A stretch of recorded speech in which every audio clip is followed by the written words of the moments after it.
Food guarding কিংবা resource guarding কিন্তু যে কোনো পেট প্যারেন্টের একটা বিরাট মাথা ব্যথার কারণ হয়ে দাঁড়াতে পারে। কারণ অধিকাংশ ক্ষেত্রে আমরা এরকম লক্ষ্য করেছি বা আমাকে মেসেজও অনেকে করেন যে পোষ্যকে খেতে দিয়ে ঘরে ঢোকা পর্যন্ত যায় না। অনেক ক্ষেত্রে কিন্তু অ্যাটাকেও চলে যায় বা কামড়েও দেয় পোষ্যটি। তো কেন এরকম হয়? এগুলো তো কাম্য নয়, এই জিনিসগুলো তো মোটেও কাম্য নয় যে আপনি আপনার পোষ্যর খাবার সময় তার ঘরে থাকতে পারবেন না।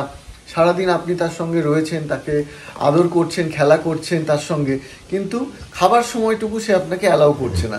কেন এরকম হচ্ছে? আজকে সেগুলোই বোঝার চেষ্টা করব কোকোপোকোর ভিডিওর মাধ্যমে।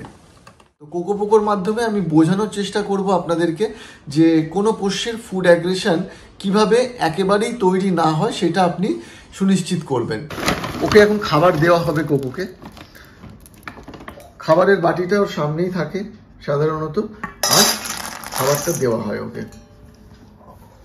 খাবার কি খাচ্ছে না খাচ্ছে এগুলো নিয়ে পরে আমি ভিডিও বানাবো। দেখুন খাবার দেওয়া হয়েছে, কোকো নিজে নিজে খাচ্ছে। খাও, মাঝে মধ্যে হাতে করে খাওয়াবেন, খাবারের বাটিতে হাত দেবেন, মাঝে মধ্যে হাতে করে খাওয়াবেন, আবার ওকে নিজের মতন খেতে দেবেন। তো এই জিনিসটা কিন্তু ওর মধ্যে তৈরি হবে ধীরে ধীরে। একটা পাপ্পি যখন বাড়িতে আসবে তখন তার মধ্যে এই ব্যাপারগুলো ডেভেলপ করবে যে আপনি ওর খাবারের বাটিতে হাত দিতে পারেন। কিন্তু কখনোই ওর মনের মধ্যে যেন এইটা না আসে যে আপনি ওর খাবারটা ওর থেকে ছিনিয়ে নেবেন। এবার ধরুন অনেকে কি করে, খাবারের বাটিটা হাতে নেয়, সমানে এই রকমভাবে নাড়াচাড়া করে ওদের সামনে দিয়ে। এই জিনিসগুলো কিন্তু ভুলেও করবেন না। যত এই ব্যাপারগুলো করবেন, একটা পাপ্পি ছোট থেকে যখন বড় হবে তার মধ্যে কিন্তু একটা ইনসিকিউরিটি তৈরি হবে। ও কিন্তু বুঝবে যে আপনি ওর খাবারটা সরিয়ে নিতে পারেন।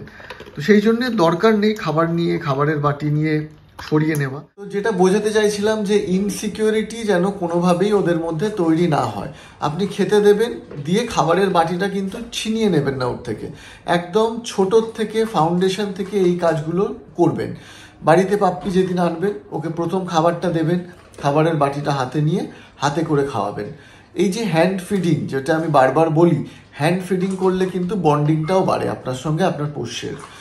যাদের ফুড অ্যাগ্রেশন থাকে আমি কিন্তু তাদেরকে বলি যে হাতে করে খাওয়াতে, খাবারটা হাতে নিয়ে আপনার হাতের থেকে খাওয়াবেন।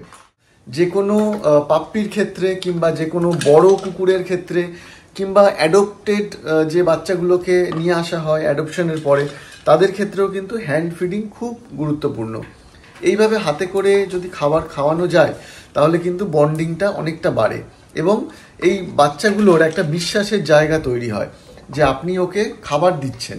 খাবার দেওয়া হাতে করে এটা খুব গুরুত্বপূর্ণ, প্রত্যেকে করবেন। অনেকে হয়তো বলবেন যে কুকুরদের এইভাবে খাওয়াতে নেই, কুকুররা নিজে নিজে খাবে তবেই। অবশ্যই একদম ঠিক কথা, কুকুররা নিজে নিজে খাবে, তাদের যতটুকু প্রয়োজন ততটুকুই খাবে, কিন্তু মাঝে মধ্যে এই ব্যাপারগুলো করার খুব প্রয়োজন। কারণ দিনের শেষে আপনার পোষ্য আপনার সঙ্গেই থাকবে এবং আপনার সঙ্গেই তার বন্ডিংটা তৈরি হবে কিন্তু। তো সেই জন্য হ্যান্ড ফিডিং অবশ্যই করাবেন। আবার দেখবেন কখনো কখনো আমি ওদেরকে কিন্তু একসঙ্গেও পাশাপাশি বসিয়ে খেতে দিই। এই ভিডিওটায় দেখুন আমি ওদেরকে একসঙ্গে পাশাপাশি বসিয়ে কিন্তু খাওয়াচ্ছি, যাতে ওদের মধ্যে কোনোদিনই এই ফুড অ্যাগ্রেশন কিংবা গার্ডিংয়ের ব্যাপারটা কিংবা একে অন্যকে পছন্দ না করা বা খাবার সময় অন্য মানুষজন, অন্য কুকুর তাদেরকে অ্যালাউ না করা, এই ব্যাপারটা যেন কোনোদিনই না আসে। এগুলো আপনারাও বাড়িতে করতে পারেন এবং কেমন ফলাফল পাচ্ছেন অবশ্যই কমেন্ট করে জানাবেন। আর ভিডিওটা যদি মনে হয় যে আপনার কাজের, তাহলে অবশ্যই চ্যানেলটাকে সাবস্ক্রাইব করবেন, কারণ আমি চেষ্টা করি সবসময় এইরকমই কিছু ইনফরমেটিভ ভিডিও আপনাদের জন্য নিয়ে আসা, যাতে করে পেট প্যারেন্টিংটা আরও সহজ হয়ে যায় সবার কাছে। ভালো থাকবেন সবাই, দেখা হচ্ছে পরবর্তী ভিডিওয়।